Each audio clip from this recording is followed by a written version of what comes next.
going to mix things up a little bit. I am going to make a presentation on what we've done and where the city of Stamford is and what we've covered over the last year. And then we're going to show you a film that was put together that I think is going to be fun to watch. It's going to be something you may all want to use in your business development. It's something certainly you'd like to see to make you proud of the city that you live in.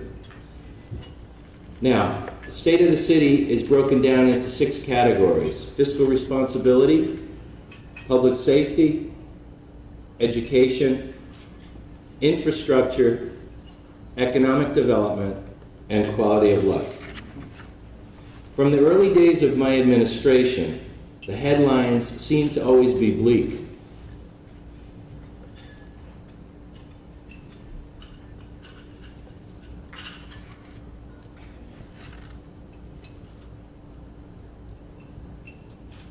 To recent news of cities that are suffering, like Stockton, California, or Detroit, Michigan, or even Central Falls, Rhode Island. They are in severe economic distress, even bankruptcy.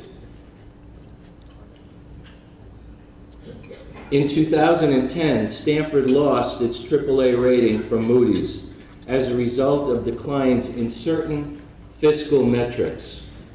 I'm proud to say that we have worked diligently to put ourselves in great fiscal health. Recent comments by Moody's provides hope that by continuing on the path that we're on, we will soon regain our AAA rating. Look at the last 3 years. This chart shows what the city of Stamford has been able to borrow at. The last line is the most impressive. It shows that we've had our last bond offer at 2.249. It's the lowest in the history of the city of Stamford and the lowest that I've heard from many other cities throughout Connecticut.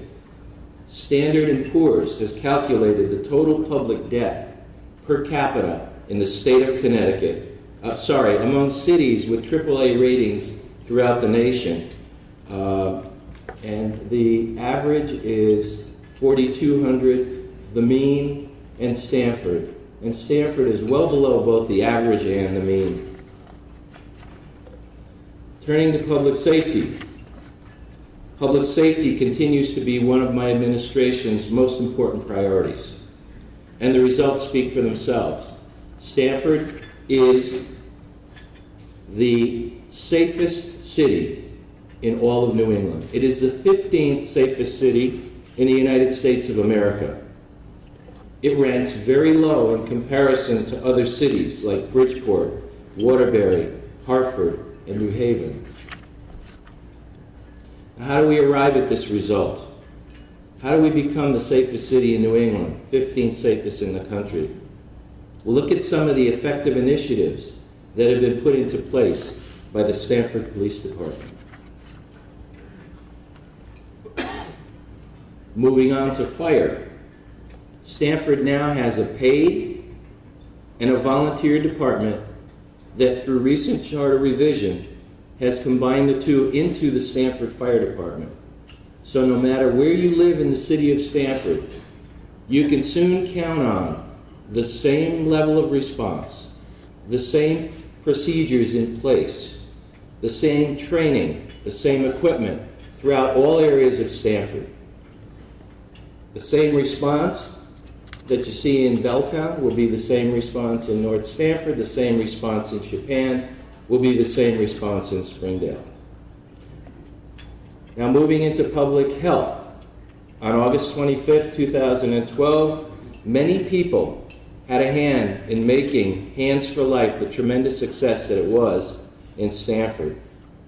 But I would be remiss if I did not mention one in particular, and that's Dr. Tom Nero, whose passion and inspiring personality was able to set a world record, a U.S. record, and he's an extraordinary person. We also have to thank Chelsea Pierce for donating their fabulous facility that accommodated over 5,000 people that day. In addition to taking the lead for Hands for Life, our health department continues to engage in many proactive community health programs. Let's look at education. Wright Tech is currently scheduled to reopen in 2012.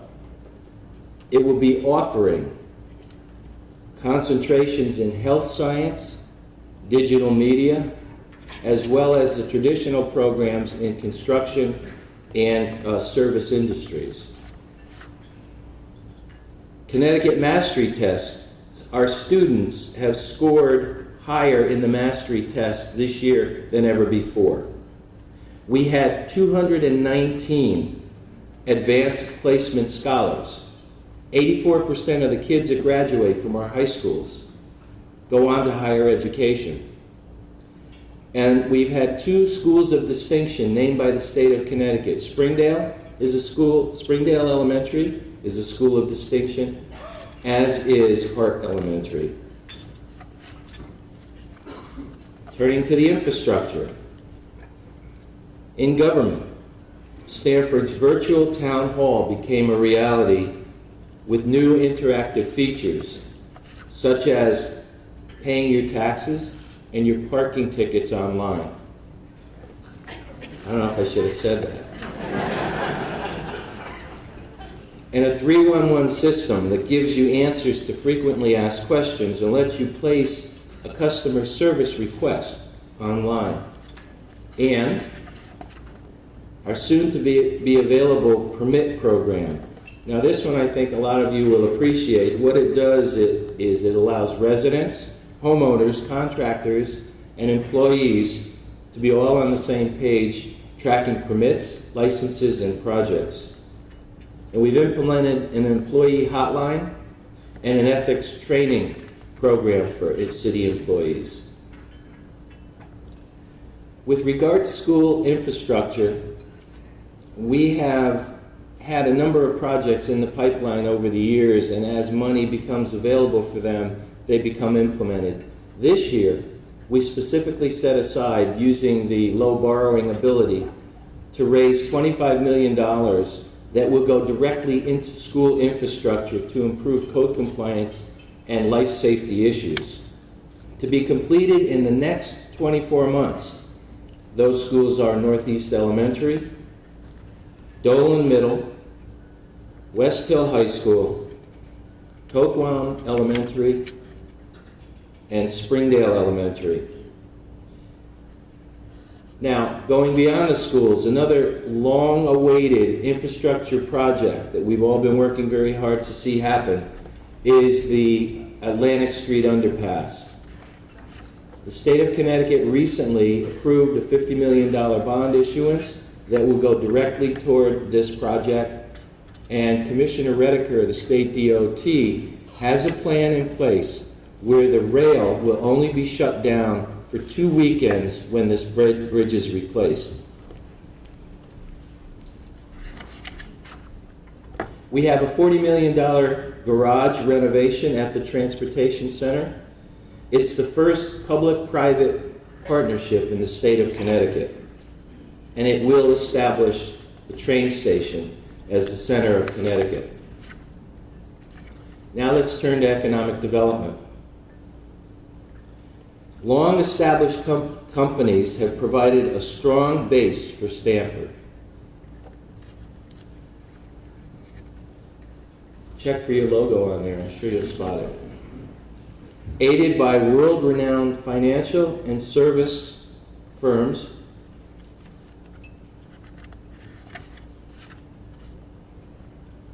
and further strengthened by consumer brands and popular services.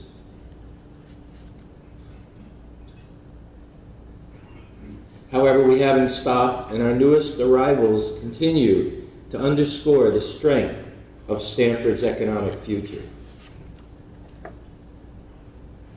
And when we step back and look at everything combined, the total business landscape of Stamford is unparalleled anywhere in the United States or in the world for that matter.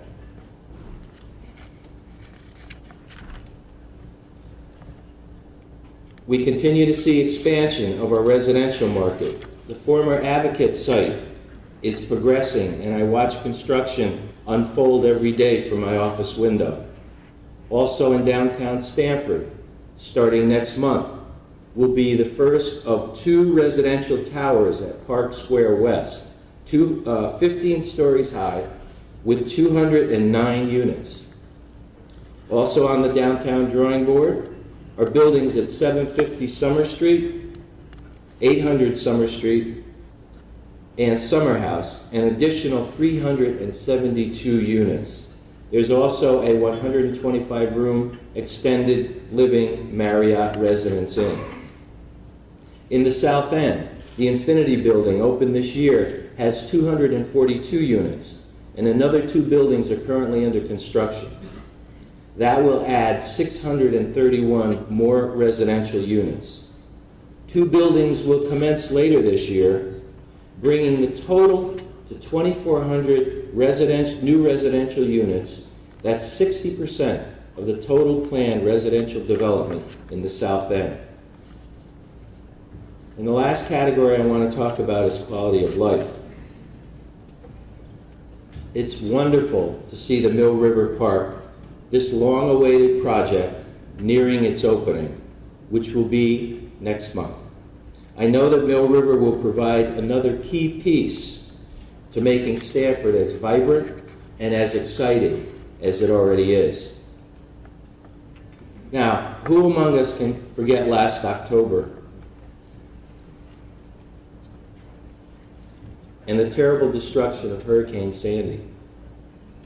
As mayor, I've talked about 100-year storms at every single State of the City address with you. In fact, during the end of Hurricane Sandy, when we were cleaning up, Ernie Orgira came to me and said, "Boss, what's next? Locusts?" Well, don't be surprised, because this spring, it is predicted that the cicadas will be back en masse in the city of Stamford.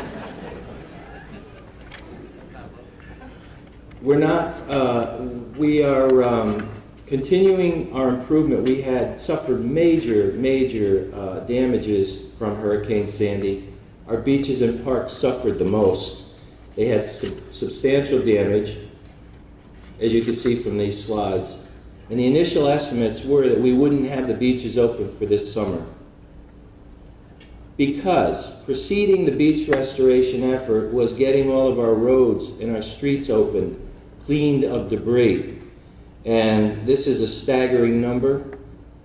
And thanks to Ernie Orgira's operations crews and Ernie Orgira, their hard work has collected over 70 million pounds of storm debris from the roads throughout the city of Stamford.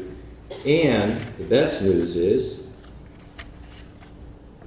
that our parks and beaches,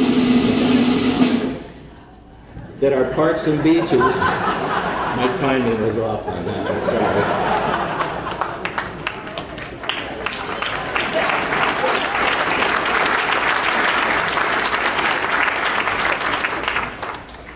Our parks and beaches will open May 1st. And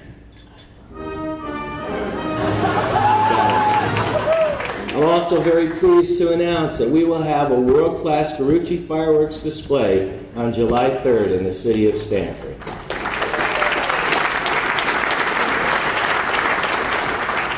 Now, we continue to receive accolades and acknowledgments throughout the country. I was in Washington shortly, and everyone knew the city of Stamford. When we were in London recently, everyone knew the city of Stamford.